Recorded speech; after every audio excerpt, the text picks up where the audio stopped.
என்னடாச்சு? என்ன மாப்பிள்ள, இந்த கம்பெனில வேலை கிடைச்சிச்சுன்னா ஆரம்பத்துல ஒரு 5,000 தருவாங்க. அப்படியே ஒரு 8 மாசம் 1 வருஷத்துக்கு அப்புறம் 20-25,000 வாங்கலாம்னு ஒரு கால்குலேட்டர் போட்டு ஒரு நம்பிக்கையில போனேன். இவங்க மத்தியில அந்த 15,000 வாங்குறது பெரும்பாடா இருந்து தெரிஞ்சுக்கிட்டேன். அவன் வயிற்று பொழப்பதாண்டா பாக்குறாங்க. அதுல எச்சார்னு ஒருத்தர் இருக்காடா, மூங்கில எச்ச துப்ப அடங்கி கோல்டு கிலோ தெரியாதனமா கட்டி இத பத்தி உனக்கு என்ன தெரியும்? 130 ரேட் என்ன மேனேஜர் சொல்லவா, அத பண்ணவா, இத பண்ணவா அப்படின்னு கேக்குறாடா.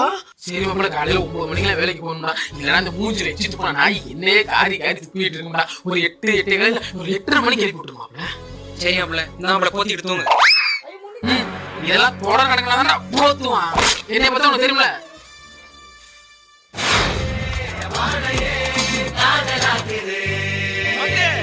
குத்து போங்க.